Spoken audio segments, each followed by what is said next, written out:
नमस्कार। मैं Jitendra Kumar, lecturer physics, government polytechnic college Churu. आज हम ट्रांजिस्टर की कार्यविधि के बारे में जानते हैं। ऑपरेशन ऑफ ट्रांजिस्टर अर्थात ट्रांजिस्टर किस प्रकार से कार्य करता है। हमने परिपथ चित्र के अंदर एक ट्रांजिस्टर को दिखाया है। ये ट्रांजिस्टर एन पी ट्रांजिस्टर है और इस ट्रांजिस्टर को हमने दो बैटरी के द्वारा जोड़ा है। यहाँ हमने ट्रांजिस्टर के आधार भाग को कॉमन लिया है, अर्थात ट्रांजिस्टर का आधार भाग इस बैटरी के नेगेटिव टर्मिनल से और इस बैटरी के पॉजिटिव टर्मिनल से जुड़ा हुआ है।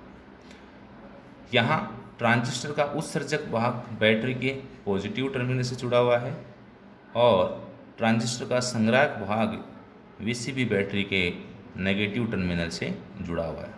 यहाँ हम परिपथ में देख सकते हैं कि उत्सर्जक व आधार भाग के मध्य यहाँ ईबी संधि होती है और आधार व संग्राहक भाग के मध्य यहाँ बीसी संधि होती है। अब हम ये जानते हैं कि जब हम इस पीएनपी ट्रांजिस्टर को दोनों बैटरी के द्वारा परिपथ में जोड़ते हैं तब ट्रांजिस्टर के उत्सर्जक भाग पर पॉजिटिव वोल्टेज व संग्राहक भाग पर नेगेटिव वोल्टेज होने के कारण इस ट्रांजिस्टर के अंदर एक विद्युत क्षेत्र उत्पन्न होता है जिसकी दिशा P अर्थात उत्सर्जक से आधार में होते हुए संग्राहक की ओर होती है।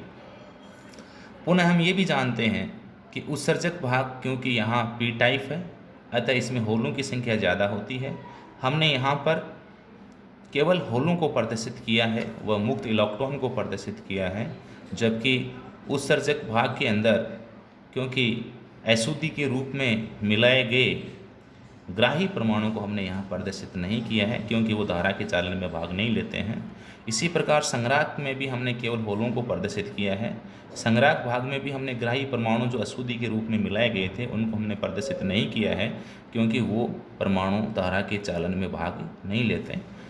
अर्थात परिपथ में धारा चालन में ट्रांजिस्टर के मध्य केवल इलेक्ट्रॉन व होल का ही योगदान होता है। अतः हमने ट्रांजिस्टर की कार्यविधि को समझने के लिए हमने केवल मुक्त इलेक्ट्रॉन व होलों को प्रदर्शित किया।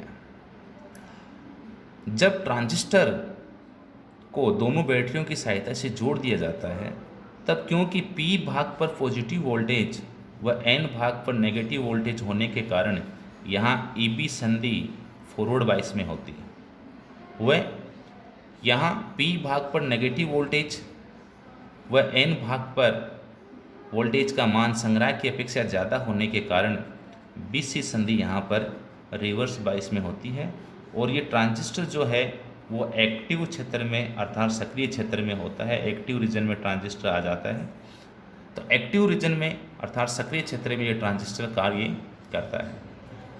तब विद्युत क्षेत्र की उपस्थिति के कारण P भाग में उपस्थित होल, क्योंकि होल धनावेशित होते हैं अतः सभी धनावेशित होल विद्युत क्षेत्र की दिशा में गति करते हैं वह मुक्त इलेक्ट्रॉन ऋणावेशित होते हैं अतः विद्युत क्षेत्र की उपस्थिति में मुक्त इलेक्ट्रॉन विद्युत क्षेत्र की दिशा के विपरीत दिशा में गति करते हैं। अतः विद्युत क्षेत्र की उपस्थिति के कारण होल उत्सर्जक से आधार में होते हुए संग्राहक में पहुंच जाते हैं, जिसके कारण इस परिपथ में धारा बहती है।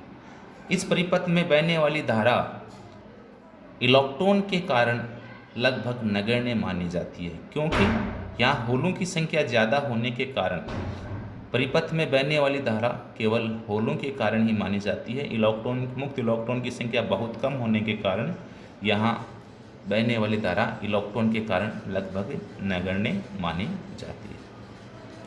अब हम पुनः ये देखते हैं कि यहाँ बैटरी का पॉजिटिव टर्मिनल उत्सर्जक अर्थात P टाइप अर्धचालक से जुड़ा हुआ है, तो उत्सर्जक भाग में बहने वाली धारा को हम IE अर्थात उत्सर्जक धारा, आधार भाग में बहने वाली धारा को हम IB अर्थात आधार धारा व संग्राहक भाग में बहने वाली धारा को हम IC अर्थात संग्राहक धारा कहते हैं।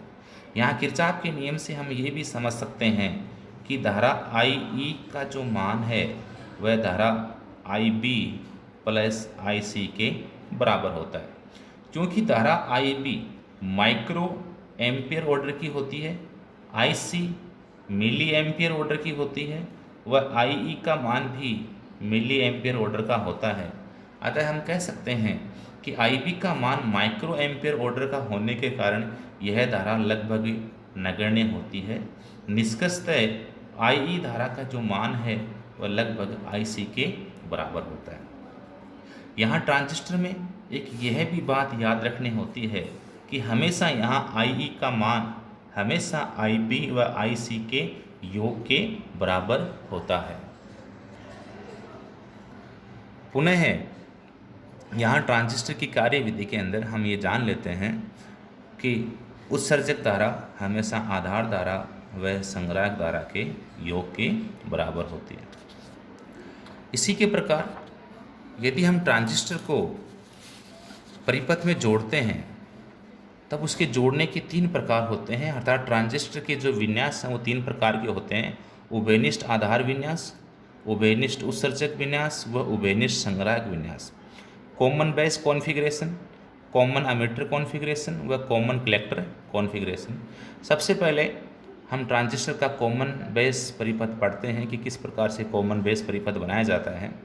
कॉमन बेस परिपथ बनाने के लिए हम जानते हैं कि ये ट्रांजिस्टर का उत्सर्जक भाग है, ये ट्रांजिस्टर का संग्राहक भाग है और ये ट्रांजिस्टर का आधार भाग है। क्योंकि ट्रांजिस्टर में 3 टर्मिनल होते हैं अतः इसके एक टर्मिनल को निवेश अर्थात इनपुट व निर्गम अर्थात आउटपुट में प्रयोग में लेना पड़ता है।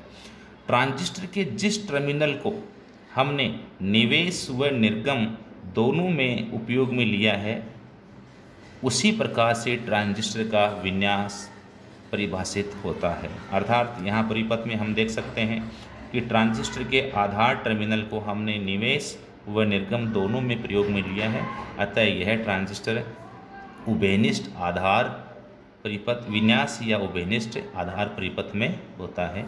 इसी प्रकार हम यहाँ देख सकते हैं कि हमने ट्रांजिस्टर के उत्सर्जक टर्मिनल को अर्थात उत्सर्जक भाग या उत्सर्जक टर्मिनल को हमने निवेश व निर्गम दोनों में यूज में लिया है, अतः ये ट्रांजिस्टर जो है ये कॉमन एमिटर परिपथ या कॉमन एमिटर कॉन्फ़िगरेशन में कहलाता है। साधारणतया यदि हम ट्रांजिस्टर के संग्राहक भाग को, क्योंकि ये संग्राहक भाग है, तो संग्राहक भाग को यदि निवेश व निर्गम दोनों में यदि हम इसको उपयोग में लेते हैं तब ये ट्रांजिस्टर यहाँ कॉमन कलेक्टर परिपथ या कॉमन कलेक्टर कॉन्फ़िगरेशन में कहलाता है। इस प्रकार एक ट्रांजिस्टर को अभिविन्यास या परिपथ में 3 प्रकार से हम यूज में लेते हैं, कॉमन बेस, कॉमन कलेक्टर व कॉमन एमिटर।